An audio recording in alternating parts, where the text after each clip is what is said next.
Chairman.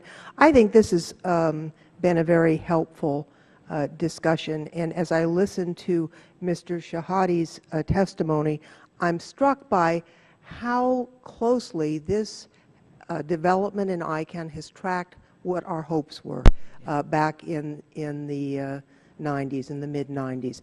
Now, it's true, I mean, there's no guarantee for anything ever in life, but so far so good. And I had to laugh when I heard you say, you know, meeting with thousands of Internet engineers is not always fun. I cannot imagine, I mean, the Internet engineers I know agreeing to do any of the parade of horribles that, you know, people are concerned about. So that's one part of the guarantee.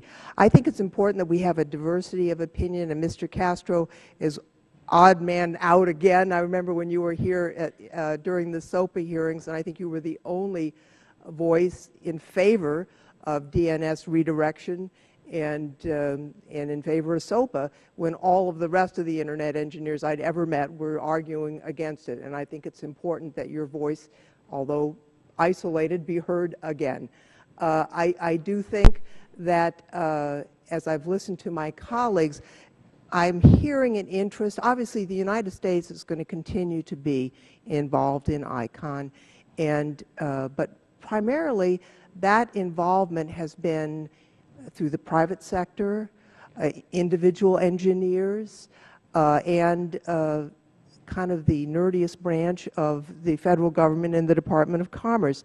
Is there a role for the legislative branch to look and to observe in ICANN, or have any other governments had legislators also attend meetings and observe? Would that be a problem? First of all, everyone is welcome at ICANN. ICANN is open, has no membership fees. All of our meetings are transcribed, completely transparent, in all languages of the UN plus Portuguese. So everyone is welcome. We have not seen a large participation by judicial bodies from around the world. Law enforcement, however, has been more involved at ICANN, with the Interpol and the FBI and others engaged.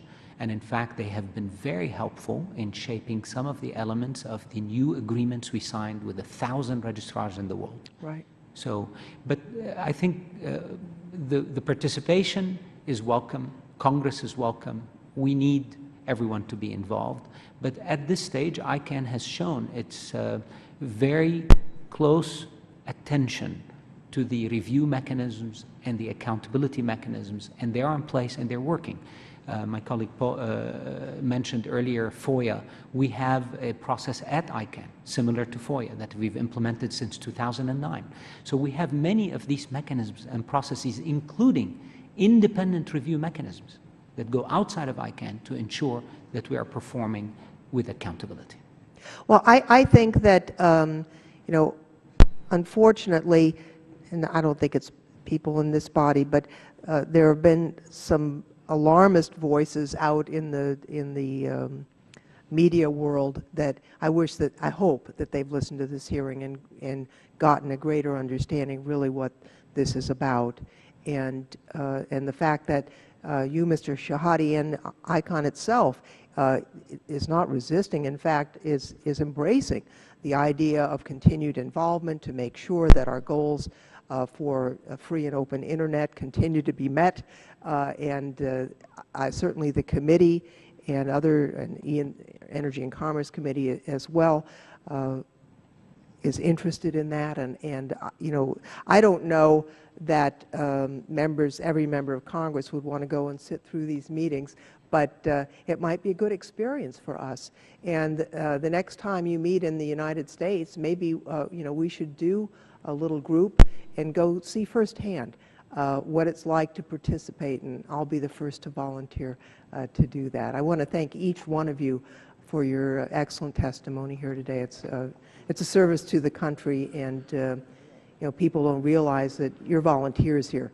I mean, and we appreciate that. It's really very, very helpful. And I thank you, Mr. Chairman. I know we have one other speaker and lots of airplanes waiting for us to leave for our 2 weeks off. Thank you very much. Thank you.